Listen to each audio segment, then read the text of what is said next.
स्वागत आप सभी का राष्ट्र टीवी पर। मैं हूं आपके साथ पूजा शर्मा। बुलेटिन की शुरुआत करेंगे बेहद अहम खबर के साथ।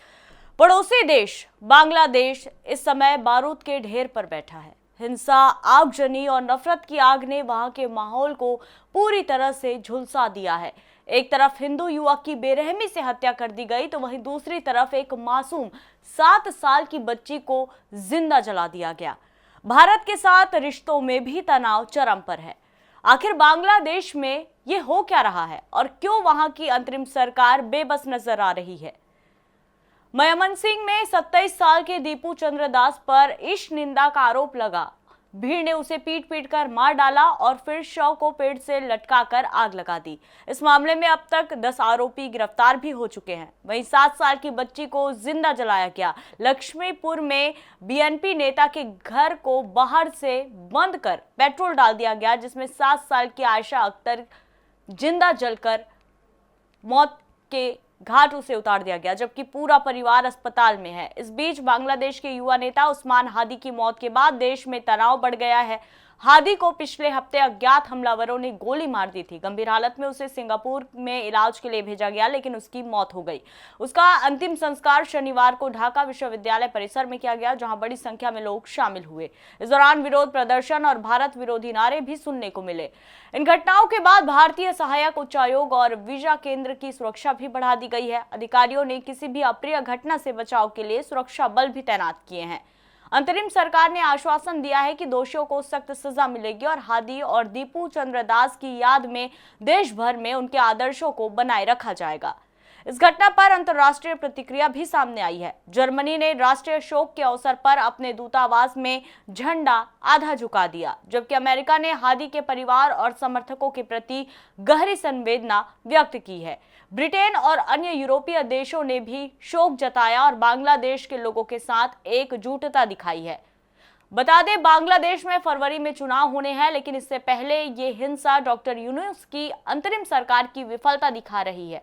अमेरिका और जर्मनी संवेदना जता रहे हैं, लेकिन जमीन पर अल्पसंख्यकों और आम नागरिकों का खून बह रहा है।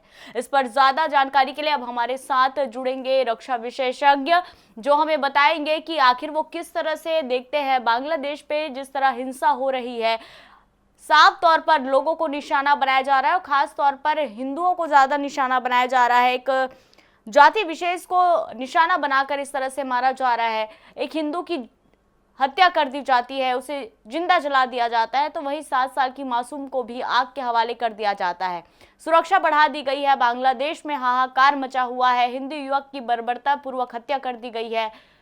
मयमनसिंह कांड में हालांकि 10 आरोपी गिरफ्तार हो गए, लेकिन कहीं ना कहीं जो अंतरिम सरकार है उन पर जरूर सवाल उठ रहे हैं। क्या ये विफलता है या फिर अंतरिम सरकार में चेहरा भले ही यूनुस का हो, लेकिन इसे पीछे से ऑपरेट कोई और कर रहा है? क्या जो विरोधी देश है भारत के, पाकिस्तान, इसे अवसर की तरह भुना रहा है? क्या भारत के खिलाफ कोई बड़ी साजिश रची जा रही है? क्योंकि कहीं ना कहीं जो संबंध थे, मित्रता वाले संबंध भारत और बांग्लादेश के बीच, उस पे तनाव बढ़ता नजर आ रहा है। बगावती सुर नजर आ रहे हैं और बेहद चिंता का विषय इस लिहाज से भी हो जाता है कि इस पूरे घटनाक्रम में जो हाथ सेकने का काम कर रहा है वो पाकिस्तान है।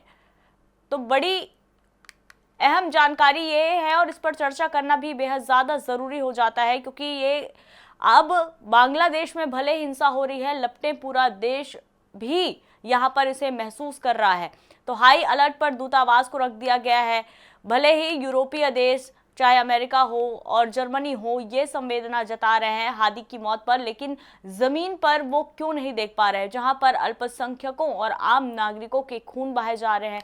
सवाल बेहद तीखे हैं, लेकिन उसके पीछे की वजह जो है वो बेहद चौंका देने वाली है। और ये सवाल जानना भी लाजमी है कि आखिर हादी के लिए आधे झंडे झुका दिए जा रहे हैं यूरोपीय देश की ओर से। तो जब मासूमों की जान यहाँ पर ली जा रही है, जिंदा जलाया जा रहा है, हिंदू युवक को सरे राह पूरा मॉब लिंचिंग के तहत उसे मौत के घाट उतारा गया, तो इस पर आखिर क्यों कोई आवाज नहीं उठा रहा है? आखिर क्यों इस तरह की घटनाएं हो रही हैं और साफ तौर पर हिंदुओं को निशाना बनाया जा रहा है? हालांकि जद में 7 साल की मासूम बच्ची भी आई, उसे भी घर के बाहर ताला लगाकर पेट्रोल डलाकर आग के हवाले कर दिया गया। 2 और बच्चियां जो इस आग में झुलसी हैं, 50% तक झुलसी है, उनका उपचार जारी है हॉस्पिटल में। तो तनाव की स्थिति जो है बनी पड़ी है लक्ष्मीपुर में। 7 साल की बच्ची को जिंदा जलाने के बाद ये माहौल जो है और गर्मा गया है। हाई अलर्ट पर दूतावास को रखा गया है। तो बांग्लादेश में हिंसा चरम पर है और जिस तरह से बर्बरता की जा रही है, बार बार विफलता यूनुस सरकार की यहाँ पर नजर आ रही है। अंतरिम सरकार केवल देखने के लिए एक मोहरा बनकर रह गए हैं यूनुस, लेकिन अब ये माना जा रहा है कि उसके पीछे इस पूरे घटनाक्रम को ऑपरेट करने के लिए कोई और ही है जो जानबूझकर हिंसा जो है भड़का रहा है और नहीं चाहता कि बांग्लादेश में शांति हो, अमन हो। बांग्लादेश में फरवरी में चुनाव होना है, उसके पहले इस तरह से पूरे तरह घटनाक्रम को यहाँ पर जानबूझकर बनाया जा रहा है, ये कह सकते हैं, क्योंकि चुनाव पर इसका कितना असर देखने को मिलेगा ये भी बेहद बड़ी बात रहेगी। तो देखिए, इस घटना पर अंतर्राष्ट्रीय प्रतिक्रियाएं भी सामने आ रही है। जो प्रतिक्रियाएं सामने आ रही है वो भी बेहद चौंकाने वाली है, क्योंकि हिंदुओं की मौत पर किसी भी तरह से कोई आवाज नहीं उठा रहा है, लेकिन हादी के लिए बिल्कुल सभी शोक व्यक्त कर रहे हैं।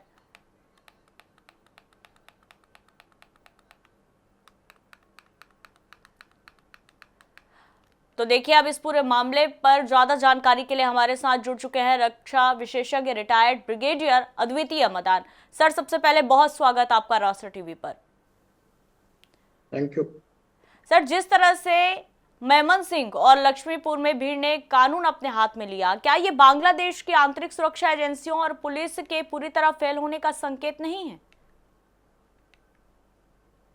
जय हिंद Pooja, thank you for having me on the show. First, दर्शकों के बेनिफिट के लिए मैं थोड़ा सा बैकड्रॉप कवर करूंगा। जुलाई 2024 में एक स्टूडेंट्स मूवमेंट हुआ जो कि आपने अच्छी तरह कवर कर दिया है, और जिसमें शेख हसीना जी जो प्राइम मिनिस्टर थे उनको आउस्ट कर दिया गया और उन्होंने रिफ्यूज आके इंडिया में लिया, जो कि अभी न्यू दिल्ली में है। और 1400 प्रोटेस्टर्स का मौत हुआ। और अभी जो प्रोटेस्ट हुए हैं इसका मेनली जो ट्रिगर है वो है एक शरीफ ओस्मान हादी, जो कि मेन लीडर हैं। वो स्टूडेंट्स लेड, उन्होंने स्टूडेंट्स की मूवमेंट लीड किया, और एक वो स्पोक्समैन भी हैं। वो एक ऑर्गेनाइजेशन का नाम है इनकलाब मंचा, उनके वो लीडर थे। वो 32 साल के युवक हैं, और वो इस इलेक्शन जो होने वाला है 12 फरवरी को, उसमें एक प्रोमिनेंट कैंडिडेट भी थे। और आपको जानकारी होगी कि इलेक्शन के साथ रेफरेंडम भी होगा 12 फरवरी 2026 को। सो उनको सिर पे गोली मार दी गई। मास्क गनमैन आए थे और जैसे ही वो रिक्शा में जा रहे थे और उनको गोली लगी थी, और उनको फिर कुछ देर हॉस्पिटल में रहे, और 15 दिसंबर तक वो बांग्लादेश में रहे, और 18 दिसंबर को उनको इवैक्यूएट कर दिया गया सिंगापुर में, जहां उनकी मौत हुई 18 दिसंबर। कल ही सैटरडे मॉर्निंग को उनको बरी किया गया 20 दिसंबर को ढाका यूनिवर्सिटी कैंपस में, मॉस्क के बिल्कुल पास। वहां पे टूम्ब है, एक बांग्लादेशी नेशनल पोएट हैं, आप जानते होंगे, काजी नजरुल इस्लाम, उनके साथ ही उनको दफनाया गया। और उनका जो फ्यूनरल था उन्होंने यूनुस ने अटेंड किया, जो कि केयर टेकर हैं इंटरिम गवर्नमेंट के, जनरल वाकर जमन, chief of army staff Bangladesh army, और काफी रिप्रेजेंटेटिव्स भी आए बांग्लादेश नेशनल पार्टी और नेशनल सिटीजन पार्टी। और स्टेट मॉर्निंग डिक्लेयर कर दिया गया है 24 घंटों के लिए। फिर जो यूनुस हैं उनको अल्टीमेटम दिया गया, जो स्टूडेंट्स बॉडी थी उन्होंने अल्टीमेटम दिया गया, ये तभी जो आपने बयान किया अभी, तभी ये अरेस्ट हुए। जो टोटल 10 जो व्यक्ति हैं अरेस्ट किए गए हैं, उनके नाम मेरे पास हैं। और जो 7 इसमें से व्यक्ति हैं वो रैपिड एक्शन बटालियन ने अरेस्ट किए हैं, और जो 3 हैं वो बांग्लादेश पुलिस ने किए।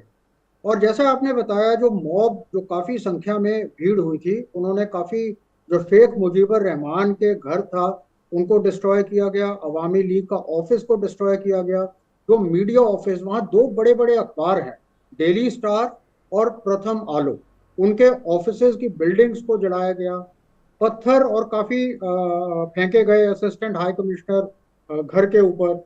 और जो आपने बताया, जो हिंदू का जो व्यक्ति था, एक दीपू चंद्रा दास नामक, उसको मारा गया, बुरी तरह पीटा गया और उसके बाद उनको जलाया गया बहुत बेरहमी से। तो ये हुआ मेमन सिंह सिटी में, बिल्कुल उसके शहर के पास। आपने बिल्कुल ठीक बयान किया पूजा, कि ये जो सिचुएशन है ये पूरी तरह यूनुस फेल हो चुके हैं, वो उनके कंट्रोल में नहीं आ रही है। एंड इसका एक मेन रीजन ये है कि जो पाकिस्तान का जो आईएसआई है और चाइना, ये पूरी तरह सिचुएशन को एक्सप्लॉइट कर रहे हैं।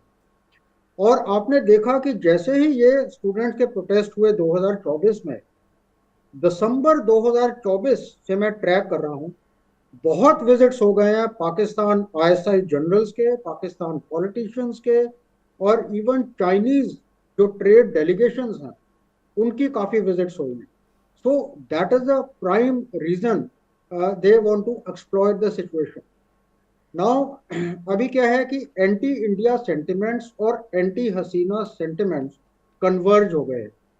और बिकॉज ये गलत नैरेटिव फैलाया गया है कि ये जो किलर्स थे, जो 3 किलर्स थे मोटरसाइकिल के ऊपर थे, वो इंडिया की तरफ भाग गए, जो कि बिल्कुल सरासर एक गलत नैरेटिव फैलाया गया। और ये एक्सप्लॉइट चाइना और पाकिस्तान तो एक्सप्लॉइट करेगा ही। हमारा जो मेन कंसर्न है पूजा, वो है कि हमने अपना जो नॉर्थ ईस्टर्न बॉर्डर है, जहाँ पे हमारे 7 स्टेट्स हैं, उनकी हमने सिक्योरिटी और बढ़ानी। हमारा आपको पता है 4096 4096 किलोमीटर का बॉर्डर जो कि लगता है। एंड ये जम्मू एंड कश्मीर बॉर्डर जैसा नहीं है जहाँ पे पूरा फेंस है, ये पूरा पोरस बॉर्डर है, बॉर्डर खुला है और फेंसिंग हुई है, बहुत लिमिटेड एरिया पे हुई है, इट इज अनफेंस्ड।